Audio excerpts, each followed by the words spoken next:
presenta Venevisión, líder en opinión, por tu canal independiente, Venevisión. Muchísimas gracias por acompañarnos en Entrevista Venevisión. Ya estamos listos para iniciar nuestra conversación con el invitado del día de hoy. Él es Pedro Palma, economista, profesor emérito del IESA, director de Ecoanalítica, fundador y expresidente de la Academia Nacional de Ciencias Económicas. Sabe mucho de lo que tal vez los humanistas no sabemos nada, que es de economía, pero todos los venezolanos de alguna manera, por la realidad que nos está tocando vivir, nos hemos interesado mucho en conocer qué es la hiperinflación, cómo se llegó a este punto de hiperinflación y cómo abordarla, cómo vivir en esta realidad. Gracias por estar con nosotros. Gracias a ustedes por la invitación, un placer estar aquí y saludo a los televidentes. Mira, la hiperinflación es un fenómeno de una inflación extrema, de una inflación sumamente acentuada, que básicamente se define como una economía entra en hiperinflación cuando la inflación mensual, mes a mes, es de 50% o más. Esa es la definición clásica de hiperinflación. Y nosotros estamos allí desde el mes de noviembre del año 2017, cuando la economía venezolana entró en una situación de inflación creciente que llegó ese mes a superar el 50%, y desde entonces a esta parte hemos tenido inflaciones mensuales superiores al 50%, pero con el agravante de que esa inflación ha ido creciendo de una manera tremenda, y ya hemos tenido varios meses de inflación de más de 200%, o en torno al 200% mensual. Esas son unas hiperinflaciones dramáticas que, de repetirse o de mantenerse esa inflación de 200%, de 150% durante 12 meses seguidos, estamos hablando de varios millones por ciento de inflación anual. ¿Por qué y a qué se debe esta escalada inflacionaria descomunal, fuera de proporción, impensable en Venezuela? Bueno, mira, se debe a varios factores. El primero de ellos es una indisciplina fiscal muy importante. El gobierno gasta muchísimo más de lo que le ingresa. El sector público en general gasta mucho más de lo que le ingresa, y por lo tanto tiene que buscar financiamiento a esa brecha, a ese exceso de gasto sobre ingresos. Los mercados financieros internacionales están cerrados para Venezuela desde hace mucho tiempo. Y los mercados locales también de financiamiento también están cerrados. El gobierno ya no emite obligaciones que las pone a la venta en el mercado local, porque ya ese es un mercado que se agotó. Entonces el gobierno ha tenido que acudir al prestamista de última instancia, que es el Banco Central, entidad a quien se le ha subyugado su autonomía, se ha eliminado su autonomía. Se le han aprobado una serie de leyes por asambleas nacionales controladas previamente por el gobierno, a financiar gasto público deficitario, a financiar cualquier cosa que se le ocurra al gobierno que necesita financiamiento. Y eso es precisamente lo que ha estado sucediendo. El gobierno va al Banco Central, le dice: mira, cómprame estas obligaciones, estos compromisos de pago, que te lo pagaré quién sabe cuándo y bajo qué condiciones, y crea dinero. Dame dinero a cambio para yo financiar ese gasto público deficitario. Ese dinero que crea el Banco Central es el que se denomina dinero inorgánico, dinero sin respaldo, que se le entrega al sector público, sobre todo a PDVSA, que es la gran entidad que está incurriendo en enormes déficits mes a mes, año tras año. Y entonces, con ese dinero, el PDVSA y otros entes públicos financian esa brecha fiscal, y eso expande la oferta monetaria tremendamente. Aquí tengo un dato bien interesante. De 6 casos de hiperinflación ocurridos en el continente, Venezuela encabeza la lista con una inflación interanual medida de noviembre de 2017 a octubre de 2018 de 980.000%. Es peor incluso que la vivida durante 5 años por Nicaragua. Luis Vicente León en este espacio también nos hablaba de que no existe un proceso hiperinflacionario que sea infinito, que en algún momento este proceso se tiene que detener. Sin duda alguna. ¿Qué señal se puede dar para pensar en eso? Vamos a lo primero. Efectivamente, la inflación que está sufriendo Venezuela es inédita en la América Latina. Las inflaciones más altas de la América Latina eran 25.000%, 26.000% en Bolivia, en algunos momentos en Argentina, en Nicaragua también. Pero es que nosotros estamos sufriendo una inflación sustancialmente mayor que esa. Ahora, de nuevo, ¿a qué se debe?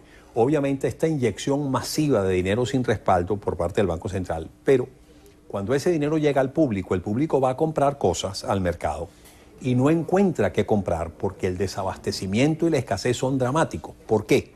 Ese es el otro factor generador de inflación tremendo que hemos tenido en Venezuela, porque en primer término destruimos el aparato productivo privado, producto de una política por décadas del gobierno de Chávez y del gobierno de Maduro, de expropiaciones, expoliaciones, amenazas permanentes, imposiciones de controles que condenaban a esas empresas a trabajar a pérdida, imposibilidad de esas empresas de tener acceso a los dólares para importar lo que necesitaban, los insumos que necesitaban. Entonces ese sector privado prácticamente se vino a menos, prácticamente desapareció o se minimizó. Y el sector público, las empresas que fueron expropiadas o expoliadas al sector privado, una vez que pasaron a manos públicas, pasaron a producir una fracción de lo que producían en manos privadas o a no producir. Y por lo tanto tenemos un aparato productivo interno, tanto privado como público, prácticamente paralizado.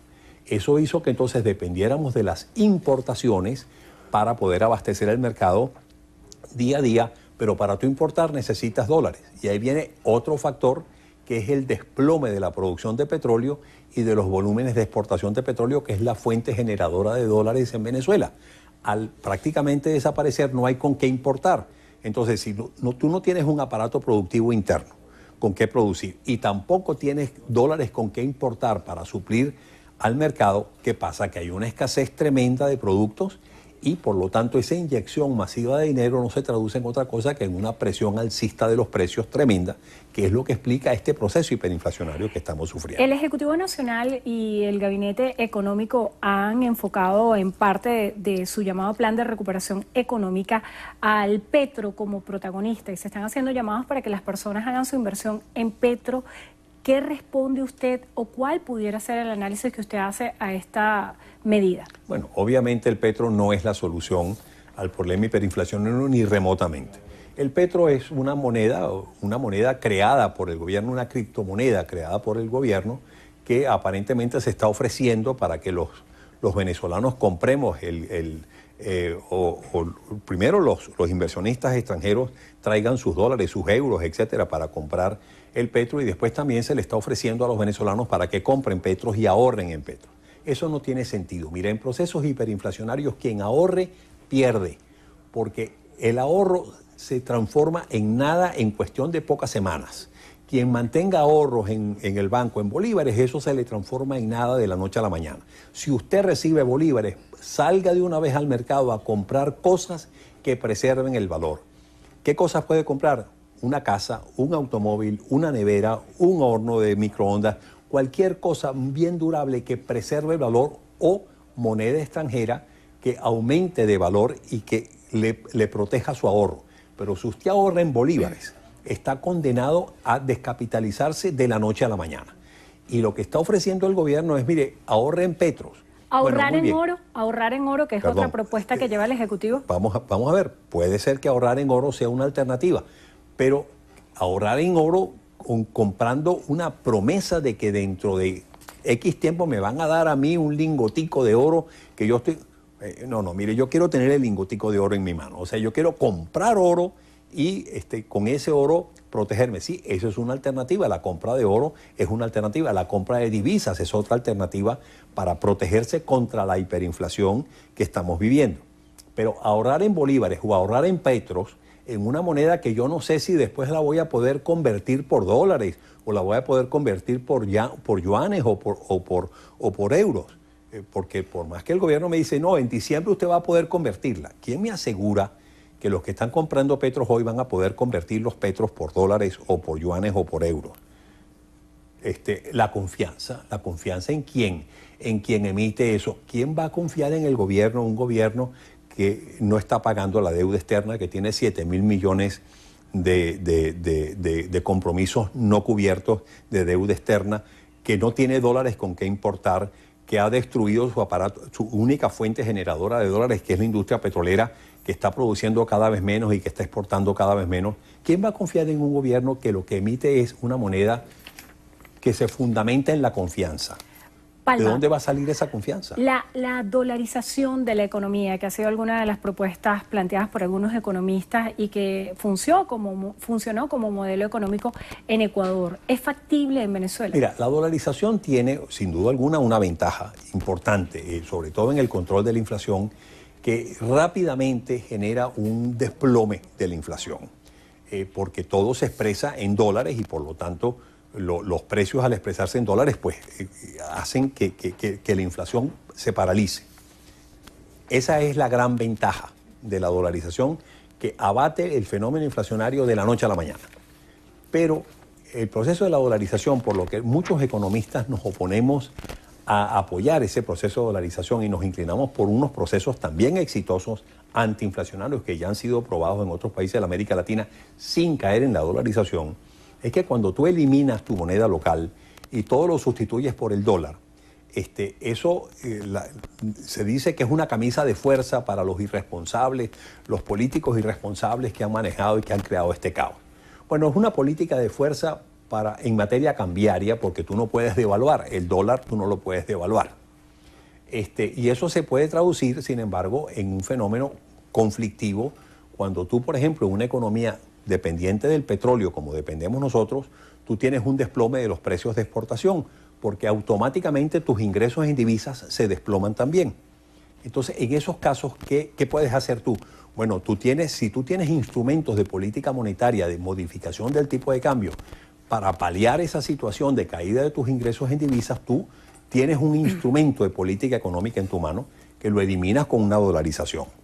Después, tú también eliminas las posibilidades de una política monetaria mucho más amplia, mucho más racional.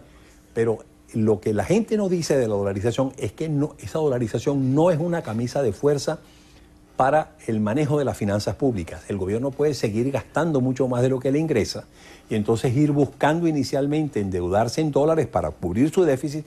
Cuando eso se agota, entonces vas a los bancos a obligar a los bancos a que utilicen sus reservas para que te financien, y ahí empiezas tú a debilitar al sistema financiero, que es el generador de la divisa que tú necesitas para tu actividad día a día. Entonces, la dolarización no es ni remotamente una panacea. Y hay un último punto importante que mencionar, que es que si tú tienes que hacer algo en Venezuela es diversificar la economía, estimular la inversión para diversificar la economía, para estimular las exportaciones, y la dolarización va en contra de eso, porque la competitividad de ese aparato productivo que tú tienes que desarrollar realmente se vea severamente afectado por un proceso de dolarización. El hecho de que el Ejecutivo y el Banco Central hagan las liquidaciones de las subastas con euros y no con dólares, ¿qué impacto tiene para la economía? Ninguno, absolutamente ninguno. Simplemente, si a ti te pagan con euros, bueno, pues tú simplemente conviertes en dólares o conviertes en cualquier otra moneda ese euro, simplemente multiplicando por el tipo de cambio del día. Ese anuncio no tiene relevancia ninguna. El impacto de las sanciones en lo económico. El Ejecutivo Nacional dice que argumenta que la crisis económica que vivimos hoy los venezolanos es producto de lo que ellos llaman una guerra económica, y la atribuyen principalmente a los bloqueos y las sanciones. ¿Piensa usted que esto es así? Lo de la guerra económica es un cuento que inventó desde hace 5 o 7 años el gobierno para justificar el caos que estamos viviendo. Ese caos que estamos viviendo se debe a las pésimas políticas públicas que ha venido aplicando el gobierno desde hace muchísimo tiempo, mucho antes de ellos inventar este cuento de la guerra económica. En segundo término, esos problemas que tiene la economía venezolana, sí, la economía venezolana en este momento se está afectando por las sanciones, por ejemplo, impuestas por los Estados Unidos en materia financiera, donde le prohíbe a los norteamericanos, le prohíbe a las empresas que funcionan en los Estados Unidos poder hacer ninguna actividad, digamos, en dólares con Venezuela, o comprar petros o realizar operaciones financieras con Venezuela. Eso, sin duda alguna, sí, comprar oro venezolano producido en el arco minero. Todas esas cosas afectan a Venezuela, sin duda alguna, porque le limitan las posibilidades al financiamiento internacional, y eso es un factor que afecta. Ahora, de allá decir que esas sanciones son las causantes del problema actual, esas son las que nos tienen hundidos en la economía venezolana con esta hiperinflación y este desastre que estamos viviendo, una economía contrayéndose que ha caído más del 50% del Producto Interno Bruto en 5 años. Eso no es verdad. Ese caos, ese colapso de la economía venezolana que estamos viviendo se debe a las pésimas políticas públicas que se han venido aplicando en Venezuela por parte del gobierno. Muchísimas gracias por estar con nosotros hoy en Entrevista a Venevisión. Pedro Palma, economista, profesor emérito del IESA, director de Ecoanalítica, fundador y expresidente de la Academia Nacional de Ciencias Económicas. Gracias por acompañarnos. Gracias a ustedes. Y muchísimas gracias a ustedes también. Vamos a hacer una breve pausa y ya venimos con más información. No se aparten.